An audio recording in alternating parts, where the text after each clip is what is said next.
ನಮಸ್ಕಾರ. ನಾನು ವೈದ್ಯ ಸಮರ್ಥ್ ಪಿ ರಾವ್, ಅಮೃತ ಆಯುರ್ವೇದಿಕ್ ಸೆಂಟರ್ ಬಸವನಗುಡಿಯಲ್ಲಿ ಪ್ರಾಕ್ಟೀಸ್ ಮಾಡ್ತಾ ಇರೋದು. ಈ ಸಂಚಿಕೆಯಲ್ಲಿ ನಾನು ಈ ಹೊಟ್ಟೆ ಉಬ್ಬರಕ್ಕೆ ಹಾಗೂ ತೇಗ್ಗಳು ಬರೋದು, ಅದಕ್ಕೆ ಏನೇನು ಆಹಾರಗಳು ತೊಗೊಂಡ್ರೆ ಇದು ಕಮ್ಮಿ ಆಗುತ್ತೆ, ಹೊಟ್ಟೆ ಉಬ್ಬರ ಕಮ್ಮಿ ಆಗೋದಕ್ಕೆ ನಾನು ತಿಳಿಸ್ಕೊಡ್ತೀನಿ. ಕಾನ್ಸೆಪ್ಟ್ ಸಿಂಪಲಾಗಿ ಹೇಳಿದೆ. ನಾನು ಕಾನ್ಸ್ಟಿಪೇಟಿಂಗ್ ಫುಡ್ಸ್ ತೊಗೊಂಡ್ರೆ ಹೊಟ್ಟೆ ಉಬ್ಬರ ತೇಗ್ಗಳು ಜಾಸ್ತಿ ಆಗುತ್ತೆ. ಹೊಟ್ಟೆ ಉಬ್ಬರ ತೇಗ್ಗಳು ಕಮ್ಮಿ ಮಾಡಬೇಕು ಅಂದರೆ ಮೋಷನ್ನು ಆರಾಮಾಗಿ ಹೋಗೋ ಫುಡ್ಸು ತೊಗೊಳ್ಳಿ, ಗ್ಯಾಸ್ ಆರಾಮಾಗಿ ಪಾಸ್ ಆಗೋ ಫುಡ್ಸು ತೊಗೊಳ್ಳಿ, ಫೈಬರ್ ರಿಚ್ ಫುಡ್ಸು ತೊಗೊಳ್ಳಿ. ನಾನು ಏನೇನು ಮಾಡಬೇಕು ಅಂತ ಒಂದೊಂದಾಗಿ ತಿಳಿಸ್ಕೊಡ್ತೀನಿ. ಮೊದಲನೇದು ಅಭ್ಯಂಗ ಮಾಡ್ಕೊಳ್ಳೋದು. ಪ್ರತಿ ದಿವಸ ನೀವು ಸ್ನಾನಕ್ಕೆ ಮೊದಲು ಒಂದು ಚಿಕ್ಕ ಬೌಲಲ್ಲಿ ಎಣ್ಣೆ ತಗೊಂಡು ಮೈಯೆಲ್ಲ ನೀವು ಎಣ್ಣೆ ಹಾಕ್ಕೊಂಡು ಕೈಯಾರೆ ನೀವು ಅದನ್ನು ಕಂಪ್ಲೀಟಾಗಿ ಮಸಾಜ್ ಮಾಡಿಕೊಂಡ್ರೆ ವಾಯು ಅಲ್ಲಲ್ಲಿರೋದೆಲ್ಲ ಕೋಷ್ಟಕ್ಕೆ ಬಂದು ಕೂತ್ಕೊಳ್ಳುತ್ತೆ.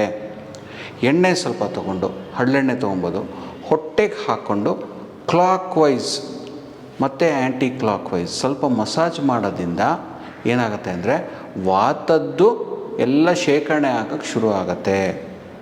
ನಮ್ಮ ಕರಳಲ್ಲಿ ಏನಾರು ಕಾನ್ಸ್ಟಿಪೇಟೆಡ್ ಫುಡ್ಸ್ ಏನಾರು ಸಿಕ್ಕಾಕೊಂಡಿದ್ರೇನೂ ಕೂಡ ಈ ಮಸಾಜ್ ಮಾಡೋದ್ರಿಂದ, ಕ್ಲಾಕ್ ವೈಸ್ ಮಸಾಜ್ ಮಾಡೋದ್ರಿಂದ ಏನಾಗುತ್ತೆ, ಅಲ್ಲಲ್ಲಿ ಆ ಕಾನ್ಸ್ಟಿಪೇಷನ್ ಅಬ್ಸ್ಟ್ರಕ್ಷನ್ಸ್ ಎಲ್ಲ ಓಪನ್ ಆಗುತ್ತೆ. ಆಮೇಲೆ ಕ್ಲೀನಾಗಿ ವಾಯು ಹಾಗೂ ಮಲ ಕ್ಲೀನಾಗಿ ವಿಸರ್ಜನೆ ಆಗುತ್ತೆ. ಇದರಿಂದ ಹೊಟ್ಟೆ ಉಬ್ಬರ ಒಂದು ಕಮ್ಮಿ ಆಗುತ್ತೆ. ಆಹಾರಗಳಲ್ಲಿ ಮೊದಲನೇದಾಗಿರೋದು ಹರಳೆಣ್ಣೆ. Simple remedy. ನೀವು ತುಂಬ ಕಾನ್ಸ್ಟಿಪೇಷನ್ ಇತ್ತು ಅಂದರೆ ಹರಳೆಣ್ಣೆಯಲ್ಲಿ ಅಡುಗೆ ಮಾಡಿ, ಅಥವಾ ಊಟ ಎಲ್ಲ ಮಾಡ್ತೀರಾ, ಯಾವ್ದಾರ ಒಂದು ಪಲ್ಯನ ಸ್ವಲ್ಪ ಒಂದು ಸ್ಪೂನ್ ಹರಳೆಣ್ಣೆ ಹಾಕಿ ಅದನ್ನು ತಯಾರಿ ಮಾಡಿ ಅದನ್ನು ನೀವು ಕನ್ಸ್ಯೂಮ್ ಮಾಡ್ಕೊಳ್ಳಿ. ಅದು ಕನ್ಸ್ಯೂಮ್ ಮಾಡೋದ್ರಿಂದ ಏನಾಗುತ್ತೆ ಅಂದರೆ ವಾತದ ಗತಿ ಕೆಳಗಡೆ ಹೋಗುತ್ತೆ. ಆಮೇಲೆ ಗ್ಯಾಸು ಮಲ ಎಲ್ಲ ಕ್ಲೀನಾಗಿ ವಿಸರ್ಜನೆ ಆಗುತ್ತೆ. ಇನ್ನೊಂದು ಸಿಂಪಲ್ ರೆಮಿಡಿ ಹೇಳ್ತೀನಿ ನೋಡಿ. ಬದನೆಕಾಯಿ ತೊಗೊಳ್ಳಿ, ಕ್ಲೀನಾಗಿ ಸ್ಲೈಸ್ ಮಾಡಿ ಅದನ್ನು ಒಂದು ತವೆಯಲ್ಲಿ ಹಾಕ್ಬಿಟ್ಟು 1 ಸ್ಪೂನ್ 2 ಸ್ಪೂನು ಹರಳೆಣ್ಣೆ ಹಾಕಿ, ಕ್ಯಾಸ್ಟರ್ ಆಯಿಲ್, ಅದನ್ನು ಫ್ರೈ ಮಾಡಿ ನೀವು ಊಟದ ಜೊತೆಗೆ ಅದು ಒಂದು ತಿಂದ್ಕೊಂಬಿಡಿ. ನೋಡಿ ಎಷ್ಟು ಚೆನ್ನಾಗಿ ಮಾರನೇ ದಿವಸ ಬೆಳಗ್ಗೆ ಮೋಷನ್ನು ಸುಲಭವಾಗಿ ಹೋಗುತ್ತೆ. ಅದ್ರದ್ದು ಬೆನಿಫಿಟ್ಸು ಅದ್ಭುತವಾಗಿರುತ್ತೆ. ಹೊಟ್ಟೆ ಉಬ್ಬರ ಅಂತೂ ಕಾಣಿಸ್ಕೊಳ್ಳೋದೇ ಇಲ್ಲ. ಎಷ್ಟು ಚೆನ್ನಾಗಿ ಖುಷಿಯಾಗಿ ಲವಲವಿಕೆ ಚೆನ್ನಾಗಿರುತ್ತೆ. ಕೆಲವು ಡೈಜೆಸ್ಟಿವ್ ಸ್ಪೈಸಸ್ ಕೂಡ ತುಂಬ ಉಪಯೋಗಕಾರಿ. ಅದ್ರ ಮೊದಲೇದೇನು ಅಂದರೆ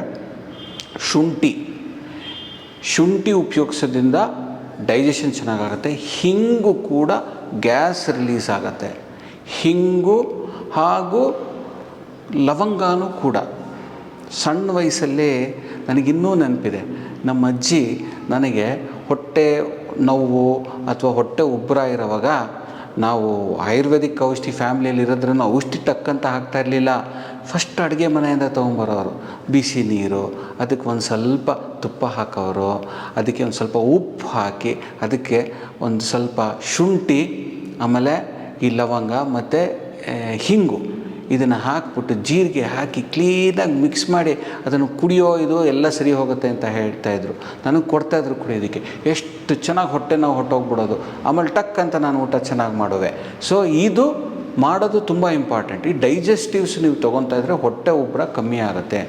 ಮಸಾಲ ತುಂಬ ನಾಲ್ಗೆಗೋಸ್ಕರ ಚಟ್ಪಟ ಇರಬೇಕು, ಖಾರವಾಗಿರಬೇಕು, ರುಚಿಯಾಗಿರಬೇಕು, ಜೋಲ್ ಚೆನ್ನಾಗಿ ಸುರಿಸಿ ಊಟ ಮಾಡಬೇಕು, ಆ ಒಂದು ಕಾನ್ಸೆಪ್ಟ್ ಇಟ್ಕೊಬಾರ್ದು. ರುಚಿಯಾಗಿ ಸ್ವಲ್ಪ ಮಸಾಲೆಯಲ್ಲೂ ರುಚಿ ಬರುತ್ತೆ. ಅದನ್ನು ಮಾಡಿಕೊಂಡು ಹೊಟ್ಟೆ ಡೈಜೆಸ್ಟ್ ಆಗೋಕ್ಕೆ ಏನೇನು ಬೇಕೋ ಅದನ್ನು ಹಾಕ್ಕೊಳ್ಳಿ. ನಮ್ಮ ಆಯುರ್ವೇದ ಗ್ರಂಥಗಳಲ್ಲಿ ಏನೇನು ಫುಡ್ಗಳು ತಿನ್ನಬೇಕು, ಅದನ್ನು ಒಂದೊಂದು ಫುಡ್ ಐಟಮ್ನು ಹೇಗೆ ಪಚನೆ ಆಗೋದಕ್ಕೆ ಸಹಾಯ ಆಗಂಗೆ ಯಾವ್ಯಾವ ಸ್ಪೈಸಸ್ ಉಪಯೋಗಿಸ್ಬೇಕು ಅಂತ ಹೇಳ್ತಾರೆ ಆಯುರ್ವೇದದಲ್ಲಿ. ಇನ್ನೊಂದು ಲಿಂಬೆಹಣ್ಣು ಕೂಡ ಹಾಕ್ಕೊಳ್ಳೋದು. ತುಂಬ ಹೆವಿಯಾಗಿತ್ತು ಫುಡ್ಡು, ಅದಕ್ಕೆ ಸ್ವಲ್ಪ ಲಿಂಬೆಹಣ್ಣು ಹಾಕ್ಕೊಳ್ಳಿ, ಡೈಜೆಷನ್ ಮಾಡ್ಕೊಳ್ಳೋದಕ್ಕೆ ಹೆಲ್ಪ್ ಆಗುತ್ತೆ. ಇನ್ನೊಂದೇನು ಅಂದರೆ ಒಣದ್ರಾಕ್ಷಿ ಕೂಡ ಈ ಪಾಯಸ, ತುಂಬ ಹೆವಿಯಾಗಿರೋ ಸ್ವೀಟ್ಸು ಇದೆಲ್ಲ ತೊಗೊಳ್ಳುವಾಗ ಸ್ವಲ್ಪ ದ್ರಾಕ್ಷಿ ತೊಗೊಳ್ಳಿ. ಏನಾಗುತ್ತೆ ಅಂದರೆ ದ್ರಾಕ್ಷಿ ವಾತಾನುಲೋಮನ ಕ್ಲೀನಾಗಿ ಪಿತ್ತ ಕಮ್ಮಿ ಮಾಡುತ್ತೆ, ವಾತಾನು ಕಮ್ಮಿ ಮಾಡುತ್ತೆ. ಸೊ ನೀಟಾಗಿ ಮೋಷನ್ನು ಕೂಡ ಹಗುರವಾಗಿ ಹೋಗುತ್ತೆ. ಉಪ್ಪನ್ನ ಬಳಸಿ. ಒಂದು ಸಿಂಪಲ್ ಆಗಿರೋದು ಒಂದು ಉಪ್ಪು.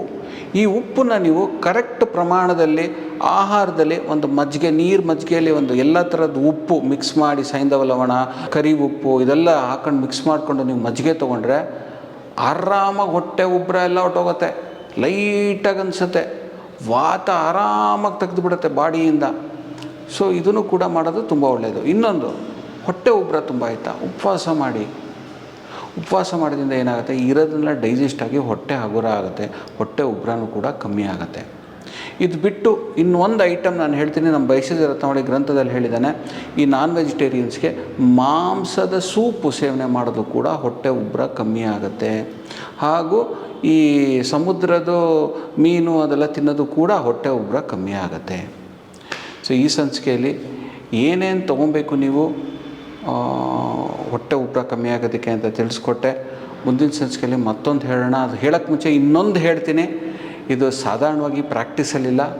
ಗೋಮೂತ್ರ ತಗೊಳ್ಳೋದು, ಗೋಮೂತ್ರ ಸ್ವಲ್ಪ ಪ್ರಮಾಣದಲ್ಲಿ, ಗೋಮೂತ್ರ ಅರ್ಕ ಅಂತ ಸಿಗುತ್ತೆ, ಅದನ್ನು ತೊಗೊಳ್ಳೋದು ಕೂಡ ಹೊಟ್ಟೆ ಉಬ್ಬರ ಕಮ್ಮಿ ಆಗುತ್ತೆ. ಮುಂದಿನ ಸಂಚಿಕೆಯಲ್ಲಿ ಮತ್ತೊಂದು ಕಾಯಿಲೆ ಬಗ್ಗೆ ಮಾತಾಡೋಣ. ಅಲ್ಲಿವರೆಗೂ ನಮಸ್ಕಾರ.